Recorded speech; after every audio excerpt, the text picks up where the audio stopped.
Tripathi would be giving us a lot of inputs as microfinance institution. What should be what is that we should be doing, and how do we go forward? We also have Mr. Balachandran from EBSA. They have a product which is basically climate indexed insurance product. So it's basically based on the kind of the climatic variations happens. The risk also the insurance also automatically triggers on. Of course, the details you will be hearing from him.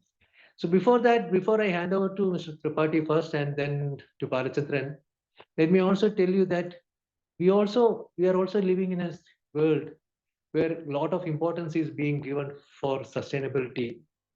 We have been talking about the SDG goals and the 17 SDG goals which the UN has recommended, of which almost 11 or 12 are being addressed by microfinance institutions.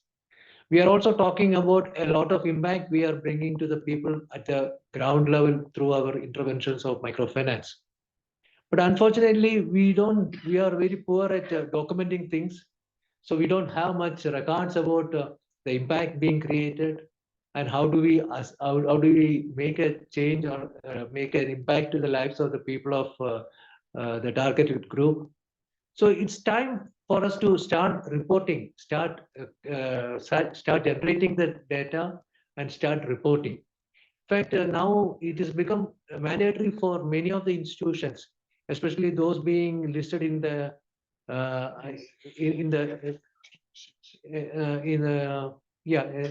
stock exchange and all. There is a need for BSR reporting. So, which basically talks about the processes which is to be followed for achieving the sustainability goals. So these kind of practice we also need to start, because as microfinance institution we should also be looking forward to become being listed in the stock exchange or to become bigger and bigger. And I'm sure going forward you will also have a situation where some of the lenders will start looking for that. The lenders will be looking for that kind of reports, or investors will definitely look for that. So if we need to bring in funds, if we need to bring in especially funds, cheaper funds, we may have to have a lot of reporting to be done under this sustainability requirements. So those things also would be discussed in brief by Dr. Tripathi. So I would request all of you to kindly take note of the discussions here and make use of it, and ensure that the microfinance sector also goes forward in tune with today's requirement of sustainability goals. Thank you so much, and I hand over to Tripathi.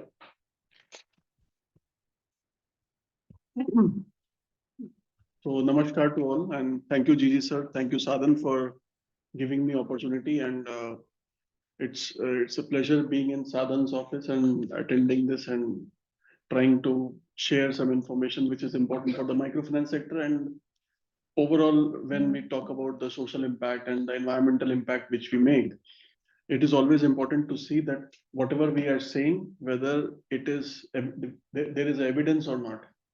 So even when I was discussing today that we are sitting on huge data, and we are sitting on most of the information which is largely in terms of stories, but even if we are having some data around it, we are not able to share it because we do not know what data should be shared in what way and how this data is going to be used by any other organization. So I think it is very important for us to firstly understand that data is important, and secondly, how to utilize that data for reducing the cost of capital for the organization, and also how to mitigate the risk of the institution. So coming back to the climate change, I think climate change as a whole, if we see, it can be divided into two broad categories in terms of risk assessment and risk management. One is from the adaptation side and another one from the mitigation side. And when we say adaptation, I think adaptation most of us are doing, even those who are taking loans from the microfinance institution. If we go to their fields, if we go to their livelihood areas or to their homes, they might be doing something or the other to take care of rising temperature, to take care of water levels going down. They must be doing something or the other. And the customization of all these products, customization of all these activities is something which you will see that different kind of activities or different kind of uh, adaptation are being done in Northeast India. Maybe something which is in Northeast India you cannot find in South. Something which is good, doing good in South may not be very much helpful in the middle part of the country. So all in all is like farmers and those who are into very vulnerable segment, when they talk about their livelihood and when climate is affecting their livelihood, actually they are coming out with some adaptation technique which is very customized to their own environment and to their own mechanism, how much they can do. But as a microfinance institution, it is also our responsibility to understand that how vulnerable my client segment is, or how vulnerable my portfolio segment is when I am giving more and more loans to Northeast. And when I'm saying Northeast, now Northeast is also having many landslides happening. The rainfall is now improving in some areas where previously there was no rainfall. So because forests are different kind, and then again those who are living in those areas, they have their farm fields there, and when landslides are happening, definitely they are losing on their income. When they're losing on their income, they are not able to repay our loans. So the OD category, the NPAs are actually going up. So this is some directly or indirectly it is affecting our own portfolio. So the amount of portfolio we have in those areas which are directly coming under very climate sensitive zones, or we can say very high risk zones in terms of climate, that is something which we are trying to do. I think maybe the next speaker will talk more technicalities about it. But let me take you through a journey of where we are saying that why this data accumulation and why this data analysis is important for companies also. So when we are saying that when we are saying that seven SDG goals are there, which should be reported or where any microfinance institutions are working. So on first hand, most of the microfinance institutions will see that okay, taking that data or reporting on that data is a cumbersome process, and it is not actually my priority first priority areas. So let me tell you that Indian government came out with with BRSR reporting, and initially they said that the reporting is only applicable for those first 100 companies which are listed on on the stock exchange. Later on, year after, they came out with the idea that okay, this reporting is compulsory and mandatory for the 1,000 listed companies. And in the years to come, I am very sure that it will be compulsory for all the organizations which are listed on the companies on the stock exchange.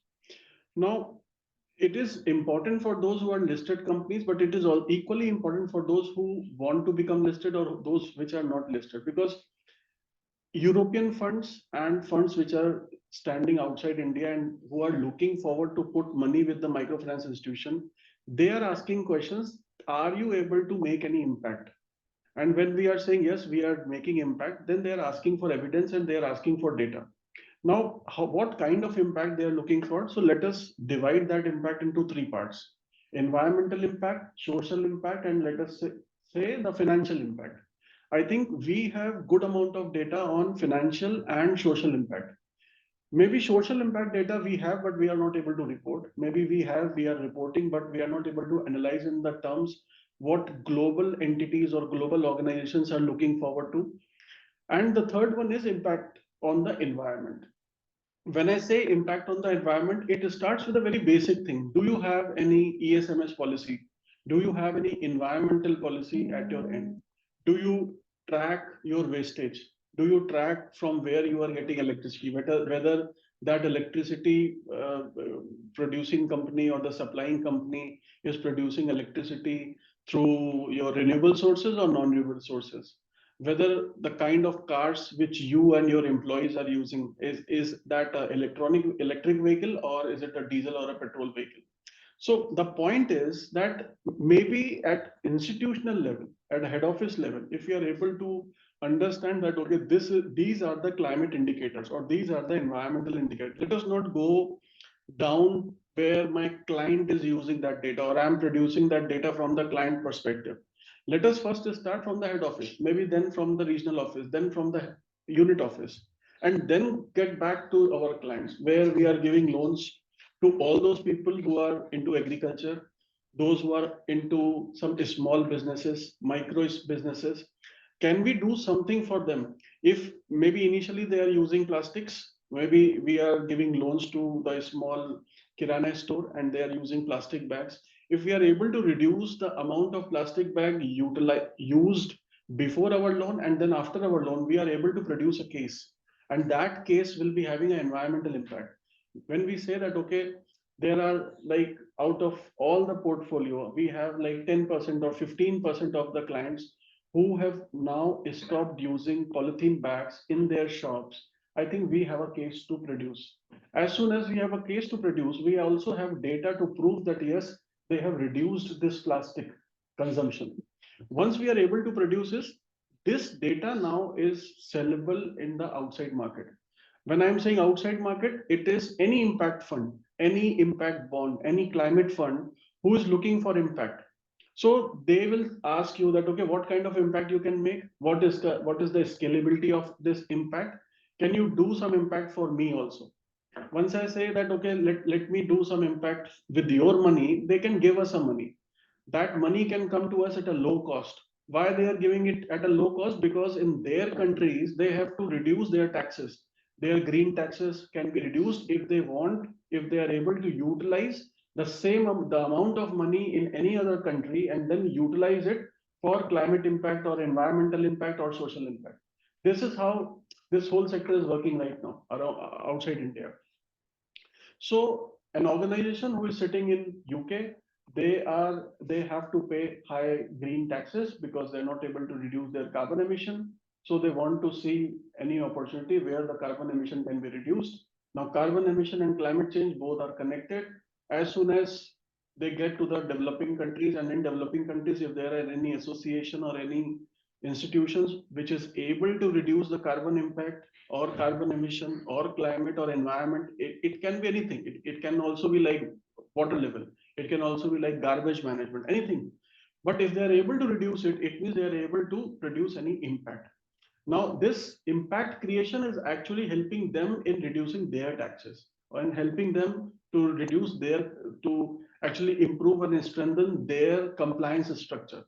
So government of India is also now coming forward with the ESG rules, ESG compliances, ESG matrix. Now, when we say ESG, now ESG and SDGs both are not different entities. All SDGs can be grouped into E, S, and G. So if we see all 17 uh, sustainable development goals, it can be simply categorized into planet, people, and profits. And if you want to put, they can also be put together as E, S, and G, the environment, social, and governance. So there are small steps which can be taken by Indian microfinance institutions, and I am very sure that the kind of data which is required for external institutions who are looking for a place where there's an opportunity to create impact, I think we all have that data.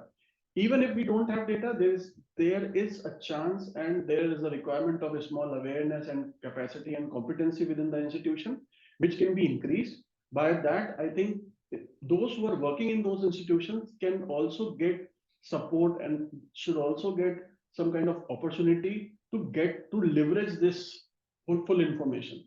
So my request is that firstly, we need to understand that how this data can be collected, how it should be reported. If we are able to do, if we are not able to do it, I think institution should come out. Institution should tell that, okay, I'm looking forward, but I don't have competency.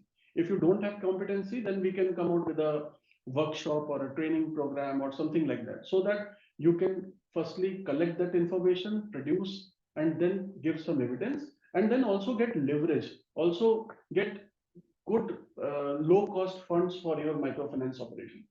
I think there are many institutions now coming up in sustainability, sustainable building, sustainable housing, sustainable electric vehicles. Why these institutions are coming up and how they are able to receive large amount of loans, large amount of debt funds from external institutions.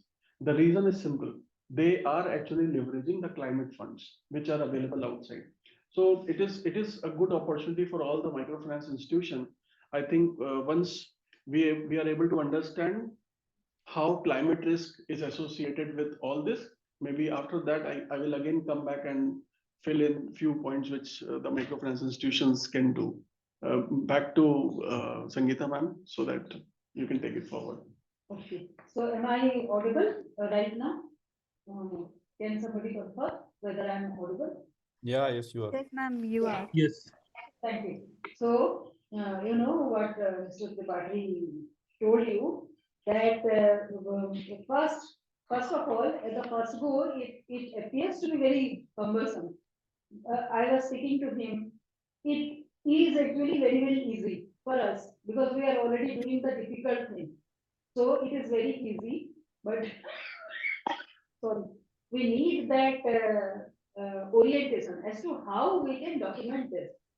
And then whether there is any finance or any risk mitigation measure already available. So it is available, luckily. That is the first part that we go with, and that is the first concern also for MFIs, whether we can mitigate that risk first and then go for all the documentation and then have this fund raising thing done. So it is a circle, of course. First we take some step and then do something else. But the good news is what interested me in devising this webinar was that you don't have to go for claiming whatever you have lost in the portfolio. That can automatically be dictated from the satellite data. That is what the next speaker, Mr. Balachandran from IDISA will tell you. There is some insurance. So the amount of investment that you are doing in collecting the portfolio, which are at risk, can be also recovered. Just a fraction of that can be invested in this climate risk mitigation insurance to get your insurance and get your portfolio secure to some extent. Your risk can be mitigated to that extent. So I'll now invite Mr. Balachandran to kindly enlighten us on this the particular product that is available. Thank you. Thank you, Geeta. And I hope I am audible. Yes. Thank you. Very good afternoon, everyone. So this is a very good platform to share a bit about climate risk analysis, climate risk modeling, and climate risk mitigation, because as Gigi sir mentioned in the opening remarks, we all are getting affected because of these changes. That is something that we cannot predict, and also we cannot prevent. So climate risk or weather related events are such that these are all beyond our control. So what we can do is only to prepare ourselves to mitigate that risk through some other risk mitigation tools, which can help us in safeguarding our risk to an extent.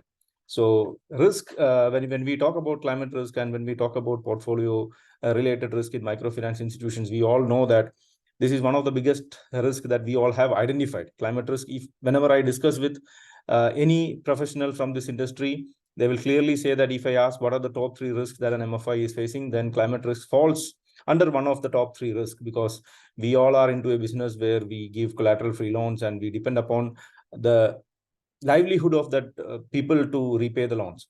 And climate risk or weather related, or I would say unforeseen weather events, are something that affects the livelihood of our customers, and that can in turn have a direct impact on the portfolio. So in the next 10-15 minutes, what I would like to share here is a risk mitigation tool that we have developed, and we have experimented it in multiple countries. So IBISA, I will start with a bit of introduction about IBISA. It's an insurtech startup. We are not an insurance company. We focus only on climate risk insurance. So that is the USP, or that is the advantage, or that is our expertise. We don't do any conventional insurance products like personal accident or hospicash or life, but we focus only on climate risk insurance. And hence our capability or our capacity in identifying these risks or doing the data modeling related to climate risk is quite good. And we are operational in multiple countries, India, Philippines, a couple of African countries. And in Philippines, we have been doing this climate risk insurance product for last 3 years. And after doing it successfully and learning from the experiences that we had in Philippines is what we intend to, or what we are trying to develop the same concept here in India. So in Philippines, we are insuring the cooperatives against cyclones or typhoons, which are pretty common in Philippines, and they insure their loan portfolio against these typhoons, which have a product which insures the risks like excess rainfall and wind speed. So similarly, what we have or what we can discuss is more of two types of risk mitigation tools. Before coming to in the insurance aspect, I would also like to highlight another data related capability that IBISA can bring in that could help all of us in steering the portfolio in the right direction. So for example, when an MFI or a growing MFI or an upcoming MFI wants to establish themselves in a new territory or a new location. So whenever we think about our expansion plans, what we normally do is that we just go and check with a few people who have an experience in working those locations or in those states. And based upon the feedback, we decide that, okay, we'll start with the X number of districts in this state, and then we'll, as phase 2, we'll launch in the other districts. So that is how normally things happen. But none of us actually factor in the climate related risks about those locations or about those regions. So what IBISA as an entity can bring into the table is such strategic inputs for decision making. So if an institute or an entity wants to expand their territory to a new location or a new state, what we can give is an add-on or an additional information regarding the climate risk portfolio of those particular state or those particular districts in that state. We can go up to taluka level. That is the kind of granularity that we can bring in terms of data set. So within the district, we can even predict which all talukas are historically affected by climate risk. And these are based upon the data set that we have for last 50 years, which is 100% accurate because those are the events that has already recorded. So that is one piece of additional information that we can help or give to take important decisions when it comes to expansion. And also, there is another important aspect that we can look at is analyzing the current portfolio. So how far or how much is the existing portfolio affected by climate risks, or what percentage of your existing portfolio is currently affected by climate related aspects is something that we can do an analysis and share their inputs. So again, that can help, or that can be an added tool to help in optimizing the existing portfolio, and we can take decisions whether to continue growing that portfolio in that territory or not, or how can you diversify beyond that location and grow in other locations. So these are few data related inputs or data risk modeling related inputs that IBISA can provide in terms of mitigating climate risk. The second aspect is the insurance aspect. So the another important aspect being an insurtech, what we have developed or what we can bring into the table is a loan portfolio insurance, wherein the MFIs or the NBFCs or the financial institution can insure their portfolio in specific locations against climatic risks like excess rainfall, flood, the excess deficit rainfall or drought, wind speed, high temperature. These are all parameters that can be measured because we use satellite-based data for measuring these weather-related events. And as Sangeeta was highlighting, this product works on a simple concept of parametric or index insurance, where none of the customers have to report the losses or have to claim for the insurance. So we are actually insuring the event, which is the weather event, which could be excess rainfall or deficit rainfall. And if that prescribed or if the decided trigger is breached, with that kind of data monitoring that we do with satellite data, for example, in a location, we say that 100 millimeters of rainfall in a day will cause floods. That is a known fact, because 100 millimeters of rainfall in a single day in certain pockets can lead to waterlogging and floods. So whenever that breach or whenever the temperature or the measurement breaches that 100 millimeter, no questions asked, the payout is released to the people whomsoever is insured. So that is the, I would say, the USP or the easiness of doing an index-based or parametric insurance. And through this insurance product, a microfinance institution can actually insure their portfolio in a district or in a taluka or in a state, depending upon your exposure. And you can insure against the unforeseen weather events. And if that event triggers, then the percentage, depending upon the severity of the event, the payment is given back to the institute themselves. So the premium is paid by the financial institution and the claim is also paid to the financial institution, so that you can then decide what to be done with this amount. It can be either given as a it can be given to the beneficiary as a EMI waiver of the upcoming 1 or 2 EMIs, or you can even use it for clearing your bad debts or NPAs. So it's purely under the discretion of the institution to how to use that amount. But more than that, what I'm trying to highlight is that it's an affordable concept where we have already started discussing, or we have already given premium rates to a couple of MFIs who are willing to do a pilot in few pockets. And the premium rates is as low as 1.5 to 1.75. So it's less than 2% of the overall loan portfolio. So if you have a portfolio of 10 crores, then the premium is less than 2 lakhs. So with such an affordable concept, you can actually protect the portfolio against unforeseen weather events. We also did an analysis on the recent Chennai floods that happened. So on December 4th and 5th, there was very heavy rainfall. And after that, after 2 weeks, there were heavy rainfalls in the southern districts of Tamil Nadu, like Tirunelveli and Thoothukudi, where it was very, very huge rainfall and heavy rainfall. And it was flooded for the next 6-7 days. So the entire livelihood was affected, the income was affected of the people.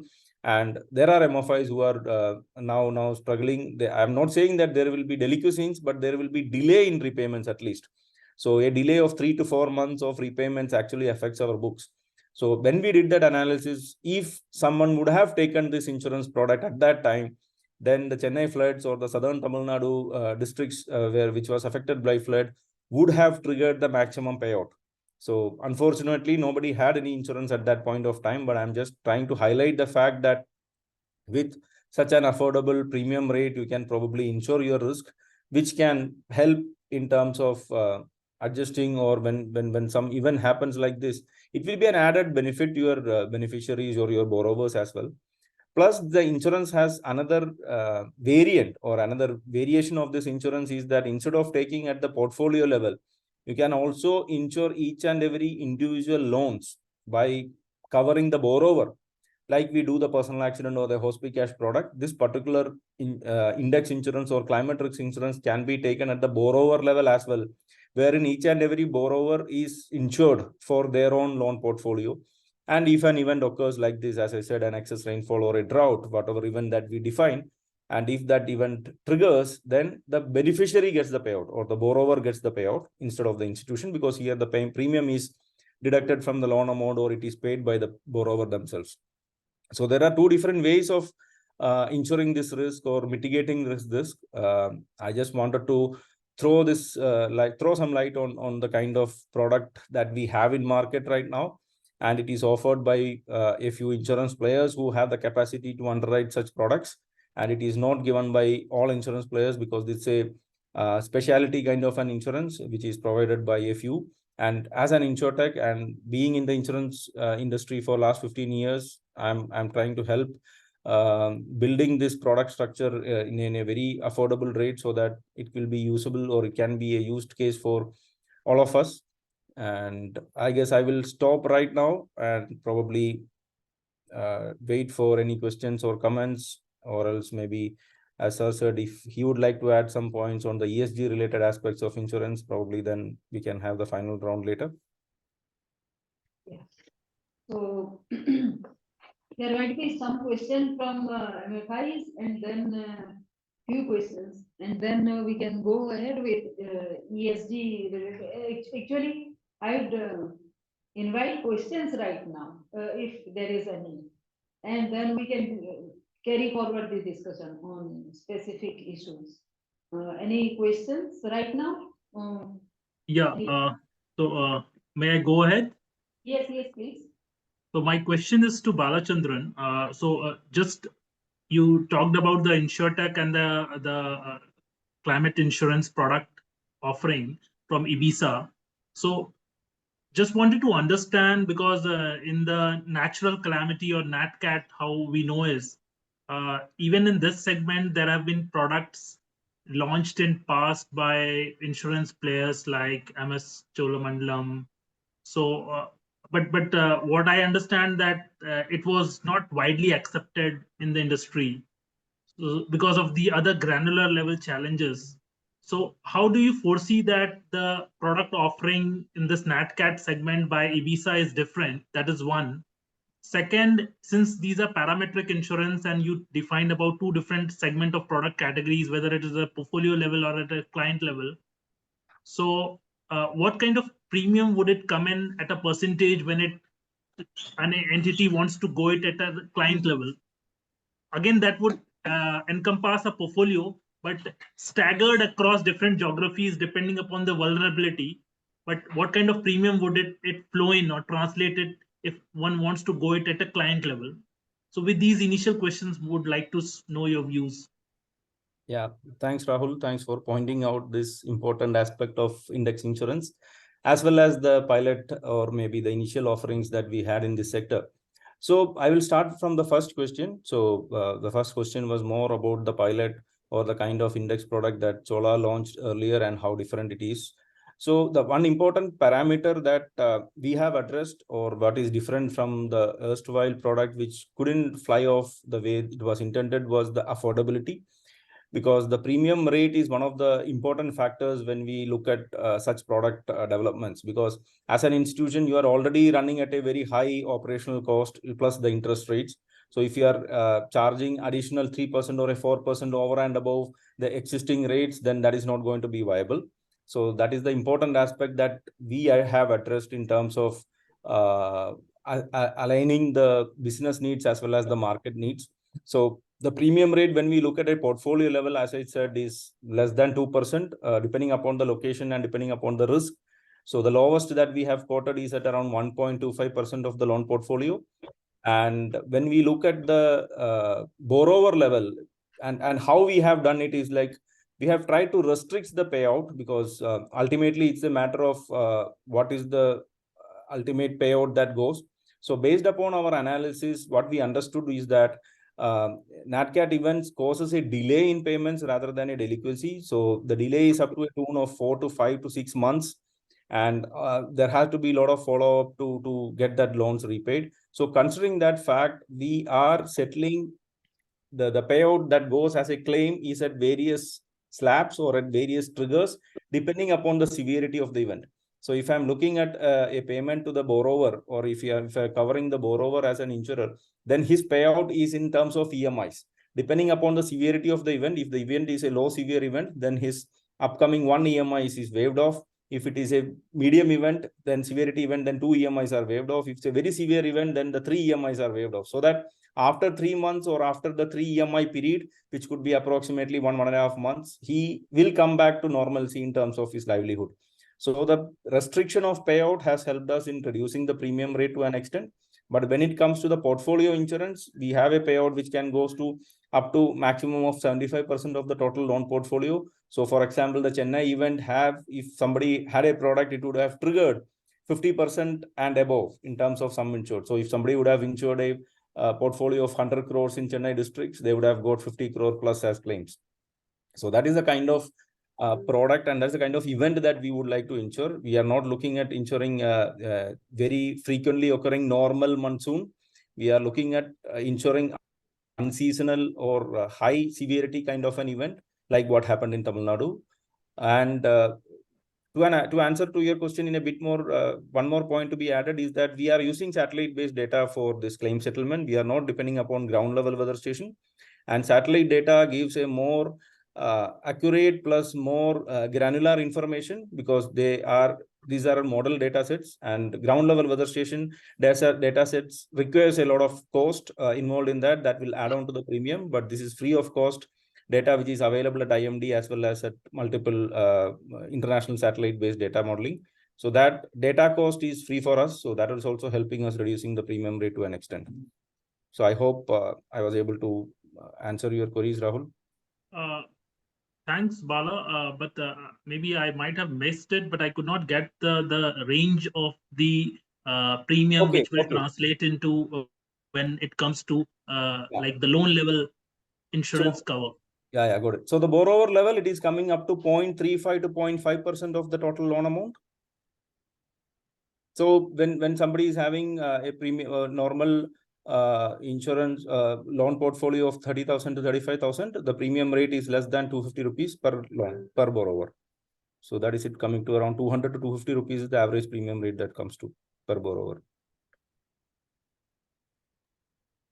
Second, my corollary question over this is you mentioned about being a parametric insurance, the trigger will be based on the indices. So where does IBISA gets those indices derived from, whether it's based on the IMD in case of India, Indian Meteorological Department, as they declare a particular event, whether it's a flood or a drought, or it is the own set of data which IBISA derives based on the other data modeling exercises. Okay, so this product is independent of any government related or any IMD related predictions or declarations. We are fully dependent upon the weather data that is measured in the weather stations or the weather satellite based data modeling that we are taking. So we have two different sources. We have IMD satellite data modeling, as well as we take ERA5, which is a European satellite based data modeling. So depending upon the client's need, we have the capacity to design products from both these aspects. So if the trigger gets measured in either of these data sets, the payment is released. We don't wait for any declaration from government, or we don't wait for any declaration from IMD. So it's independent of that. It's purely based upon the measurements. If the rainfall of 100 millimeter trigger, if we set, and if it is breached, then premium has to, or claims has to be settled. That's insightful. Again, going to a corollary question on this, since you talked about the different climatic factor related data at a taluka or block level, but as you know that in microfinance we drill down and penetrate even more deeper. So how do you foresee? Because I've not heard about IBISA insurance payouts to microfinance segment, and that's where my question arrives at.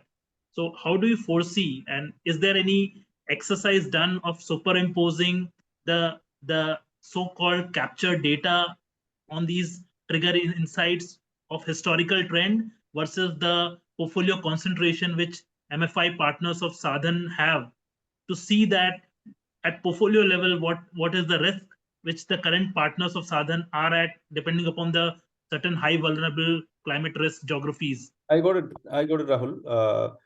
The important aspect to note here is that I understand that we operate at village level, and I'm talking about taluka level. But the kind of events that I highlighted, like a Chennai flood or the Tamil Nadu flood, these are all natural calamities which are not at a localized, or which are not localized events. These are more of a widespread event which affects couple of districts, or at least a district at large. So when such an event occurs, then definitely there is going to be vulnerability, or there is going to be issues at a taluka level rather than at a village level. So we are trying to cover that kind of products which can measure that widespread damage. And why at taluka level is because of the data which is available only up to that level. So if there is a data set which are under development by IMD as well as by all these players, so if they bring much granular data set, then definitely we can use those. But as of now, there is a data restriction which gives granularity only up to taluka level, and that is why we are restricted up to taluka level. But I'm very much sure that the kind of events that we are covering is not going to be an event which is affecting only one village or a part of village. So it is such events which have a widespread effect. So I hope that clarifies the question.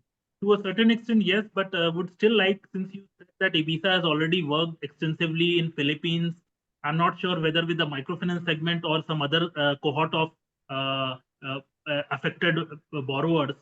But in case if there are insights of previous experiences, would like to see like how was the coverage done in some macro level data insights. Definitely, we can connect, Rahul. I guess this more of a personal discussion that we'll have to do to share that information. Definitely, there is a scope. And these are all cooperatives that we insured in Philippines, which operate in provinces. In Philippines, they are provinces. So I guess we can discuss that in detail. Sure.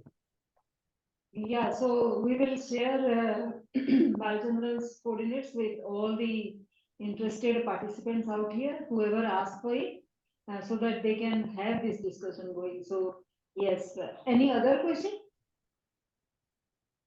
Any other participant wants to have some clarification? Any small question also will do, because you know your initial questions are very important. Where from you are coming, that is also very important to build the picture, the bigger picture towards the ESG. How we have to be very responsible towards our ESG responsibility, and also it is an obligation that we need to do in order to have low cost fund eventually, which is coming up in next 2 years, definitely, because it is coming up big way in the sectors.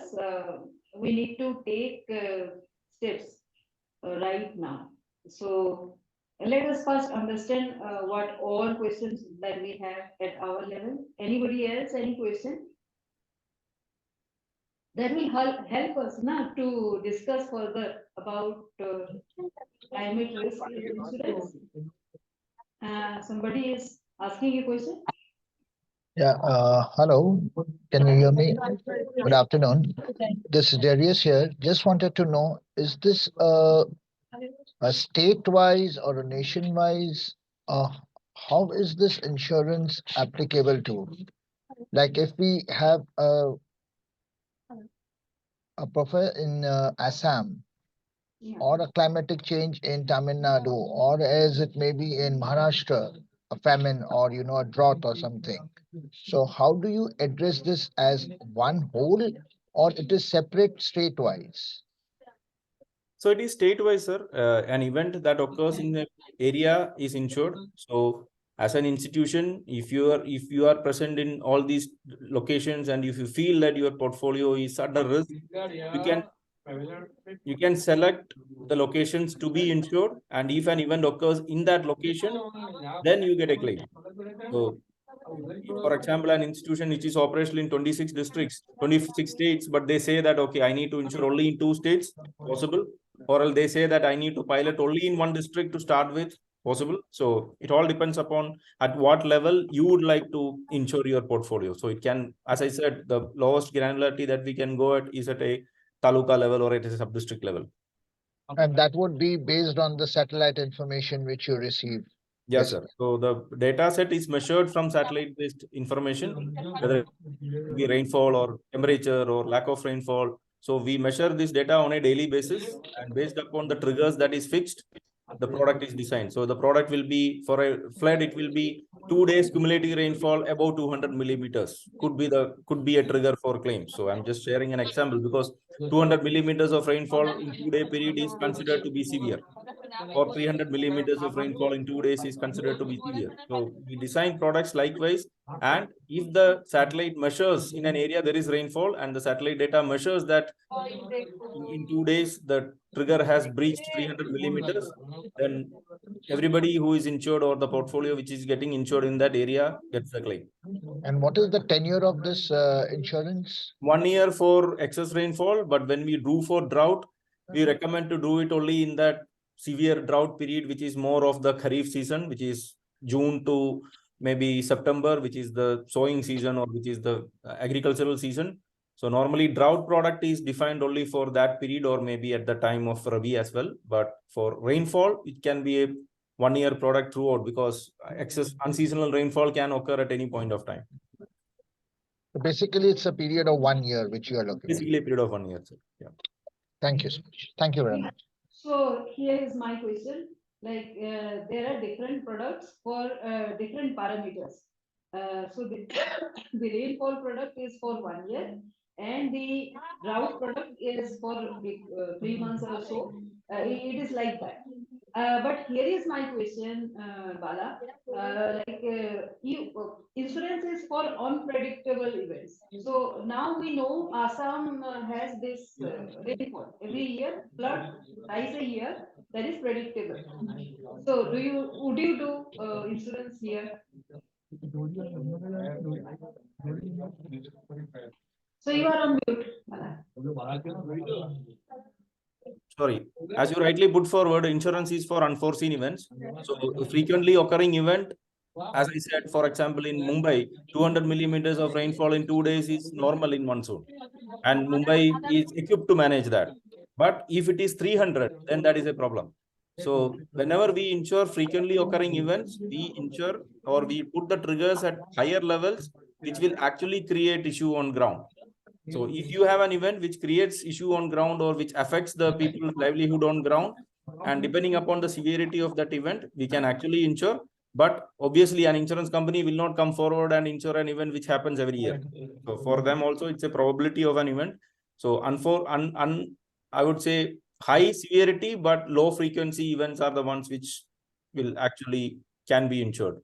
I can even insure an event which occurs every 2 years, but obviously the premium will go up because it's a probability is high, so the premium rate will be higher. So if you want to bring in a balance between the affordability as well as the risk to be insured, then I would say an event which occurs once in a 5-year or a 10-year is the one which actually triggers the claim and which can be insured at a very low premium rate. So here is the catch, you know. So whatever we can mitigate, we do. We can do. Mr. Darius, we would have got this clarity. But if we need to adapt, then how best we can adapt? That is where this ESG discussion comes in, right? So I'll now hand over to Mr. Tripathi to give us some clarity about this. How do we go about it where we cannot mitigate, but we need to adapt? Right. So I think it was a good discussion, and let me start the last part of this by saying that insurance should be seen as a loss minimizing instrument rather than a profit maximizing instrument. That is one thing which we need to keep in mind. And secondly, whatever we want to do, if we are looking forward that yes, environment and climate is something which is affecting our portfolio, how much portfolio is affected, again we require some data. How are we going to see that how many people or how many beneficiaries are living in that area? What is the size of portfolio? What is the percentage of my portfolio is actually going into the area which is a high risk climatic zone, or where initially there was no rain happening, but now in past 2 years there is a trend of rain increasing, or maybe heat wave, or maybe some hailstorms are happening. I think it is good to first understand that what if we are not able to collect our data and ask this question ourselves, that how many of my beneficiaries are in climate sensitive zone. We cannot predict that, okay, whether we require this risk insurance or not. So Balachandranji, I think the question comes back to you that in case if an organization is not able to like give you a trend, or if the organization is not able to understand that yes, collecting this data, giving you the evidence, if that organization comes to you, I think the first step for you is again go back and see how much of portfolio is there, and then how many beneficiaries are there. Because if the beneficiaries are low and area is large, I think the premium will go high. And in case if there is a concentration of more beneficiaries in one area and that area is very climatic sensitive, I think the premium goes low, right? Balachandranji? Yeah, obviously insurance is a game of volumes, so that definitely adds a bit into the underwriting aspects. Whenever the risk is high and it's concentrated in one location, definitely that will trigger a bit more of a claim premium rate. That's why I said the premium rate will vary from 1% to 2% depending upon the location and depending upon the risk that needs to be insured. And since we are discussing index insurance, as I said earlier to the answer to what people asked from Assam, is the same as I said, we can actually design products which can trigger claim every year, and we can design products which can trigger claim only when a unforeseen event occurs. But whenever we design products which trigger every year, definitely that is going to attract high premium rates, because it's not going to be viable on a long run, because how many years we'll keep on settling claims, because the premium rate will be not more than the claims amount. So definitely, yes, sir, it's a point to be considered. The risk had to be spread. The volume has to be spread in certain locations, and that definitely adds, or that is a factor for calculating the premium rate. Right. So why I needed your input just because of this, that when we talk about ESG, most of the people do not come out with questions. But as soon as we started talking about the risk insurance, people are asking questions. But I think here lies a catch, that in case if we do not have this data, even to suffice internal issues or internal understanding that how much portfolio is getting onto a climate sensitive zone, I think it is we are not getting a clear indication that how much risk or how much insurance is required for the organization. So I think first thing first, I think it is important for us to understand that yes, in terms of environment sensitivity, we need to have some environment data. We can start, as I told you, that we can start with a very basic thing like the HO. So if we understand that, okay, these are the environmental parameters where we are collecting data at HO level, maybe then we can go forward with the portfolio level. So if we are able to catch up those data points, I'm very sure that the insurance risk which is available with Mr. Balachandran, I think institutions like yours can get benefit out of it. And there is a lot many things which can be done. Back to Sangeeta ji. Yes. So I think people have understood why we have brought in climate risk insurance and ESG together. If anybody has any question regarding ESG, might be a new term for many of you. It basically denotes environmental, social, and governance, which are basically very basic. Those are sustainable development goals, which are SDG goals, you might be knowing. So SDG goals, MFIs do cater to say 11 social parameters already. And environment issues, out of those 17, 9 are there in environmental category. Many of them are in social category. So if you are doing social already and everybody is doing that, then you are already doing environmental thing also.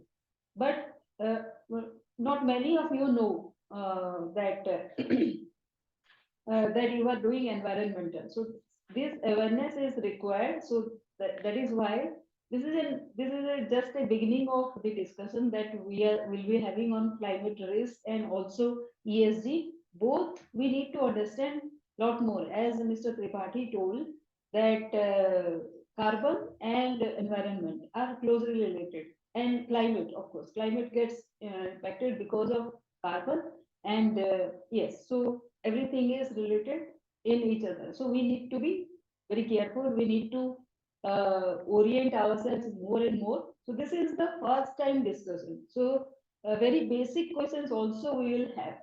If you have those questions, then you can ask right now, or else we can have subsequent discussions on this, because a lot more understanding is required. Not in one session it will happen, the understanding. So we expect that people will understand gradually. So if any question is there, yes, Rahul.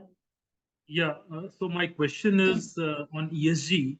So as a microfinance institution, we capture a plethora of data points from our beneficiaries or clientele.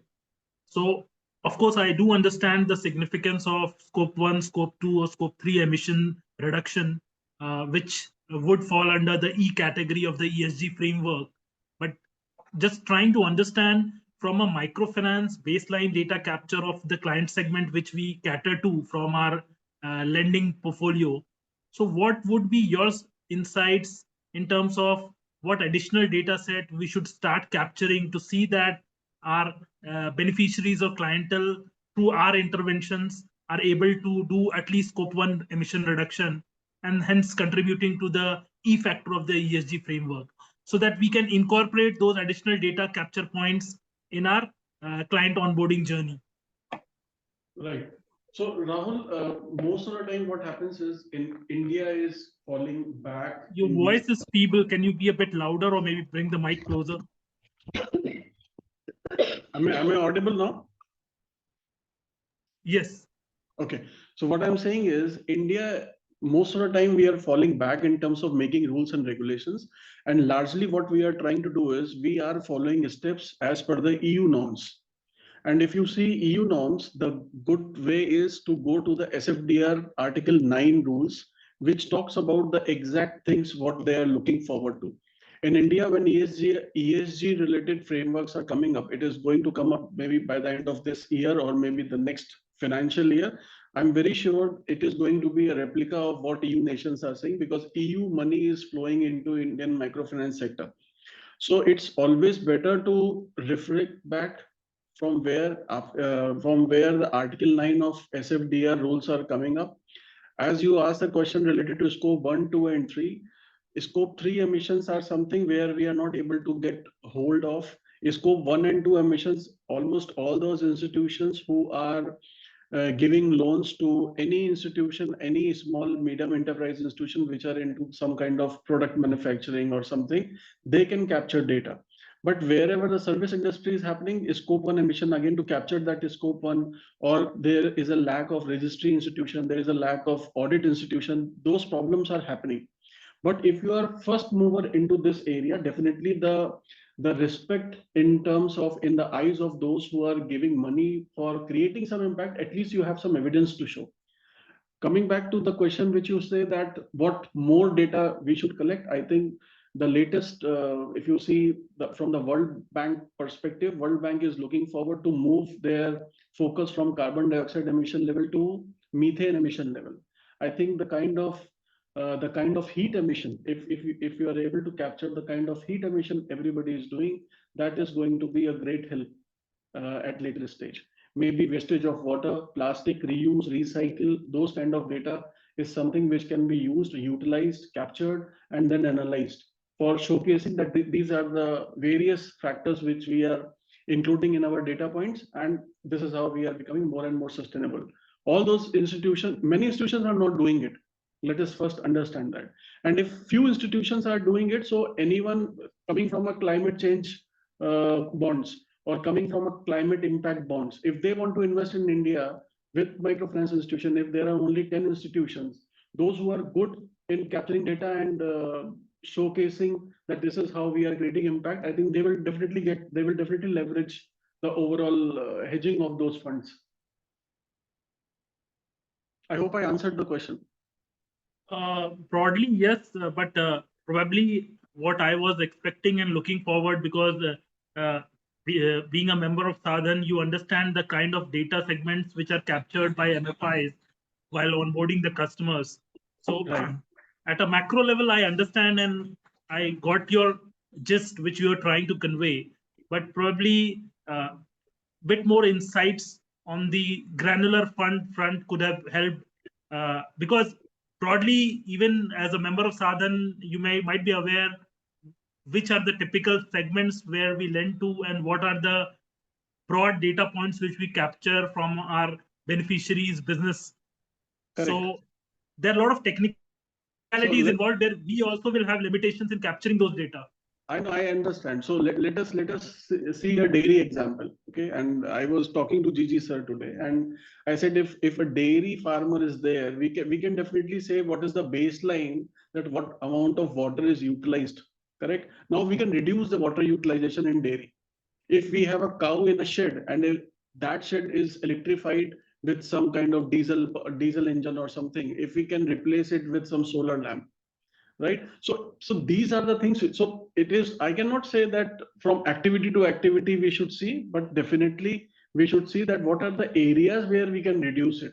So it exactly depends if we are more into dairy segments, and within dairy segments, where is water coming in, how we are using water, how much amount of water we are using, what is the electricity, what is the kind of electricity we are using.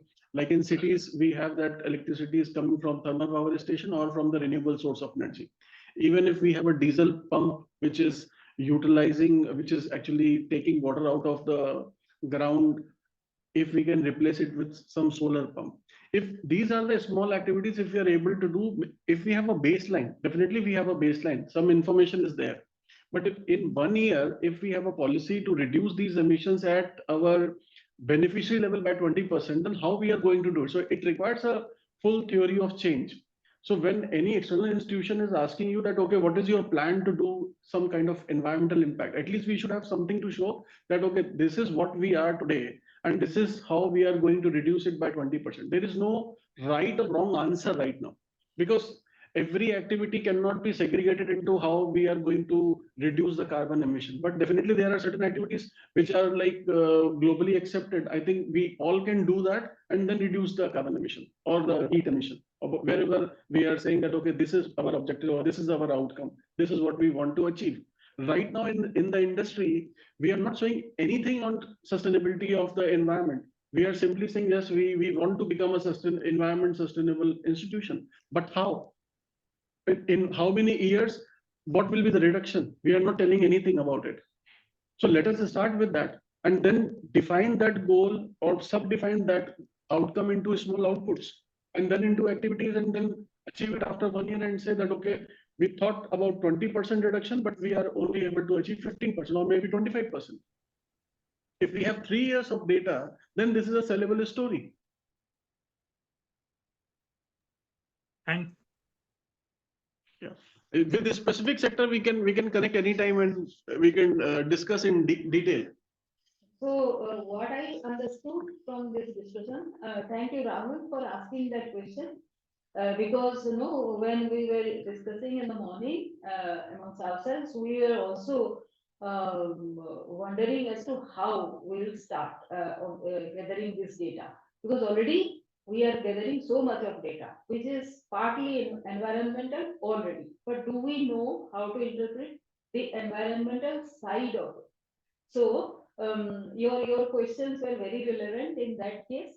So, for example, as he was saying about dairy. So when you go for field visits, like when you are going for house verification or loan utilization check or something like that, your visits are happening at that time. So you take, for example, 10% of your client base and 10% or 1% client base, you visit them when you are sanctioning the loan, you see a certain baseline that she is using this amount of water. Maybe after 6 months, you visit that same client again, and based on whatever orientation that you have given in the beginning, how much water she is using right now, that can be captured.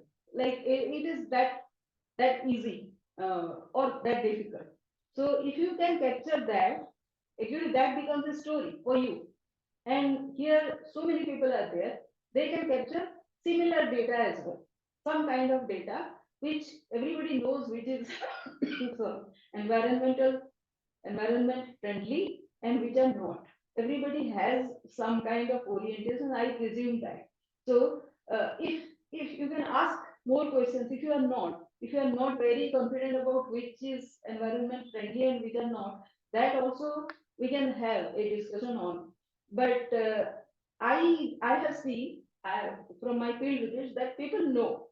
So whatever they know and whatever they are observing, if they can capture on that, that will be just 1 or 2 more data points, more than what you already captured, and that will do the trick.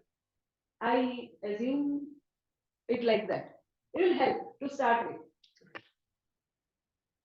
Yeah. So, any other question from anybody else?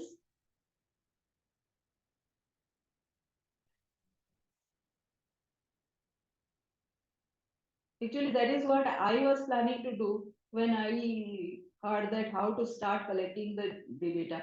So whenever I am visiting clients, I'll be asking them about their livelihoods and how they were doing 1 year before, and if as a result of the association with the microfinance institutions, if their behavior or their practices have improved to some extent, 1 or 2, that will be a great story.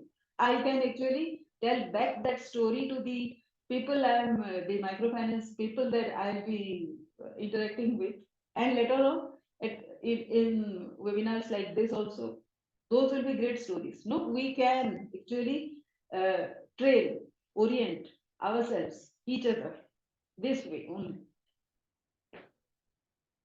So, any other question, please? Or if no question, then I think we can keep this discussion for today here.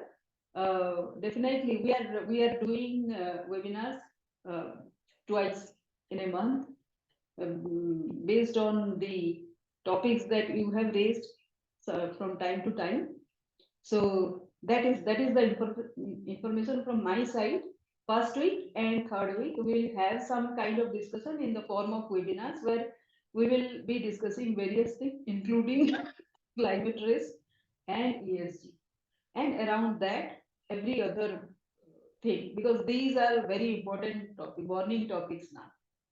So thank you everybody, and thank you the resource people who are here, Bala and Dr. Raghia. Thank you. If you have any concluding remark, then also you can go ahead and. Thanks. That was indeed very delightful and eye-opening session. Can we have the contact details of the two speakers so that if one wants to have a parallel communication, we can go ahead with them? Yes, I'll share that, Bala. Yes, yeah. So. Hello. Yes. Hello. Thank you so much. Yes, Mr. Dai. Thank you so much. Thank you. बोलिए. Thank you, and thank you for being here. So we'll conclude now. We'll, with a promise that we'll keep on this discussion on. Thank you so much. Thank you. Thanks everyone. Bye. Thank you. Thank you.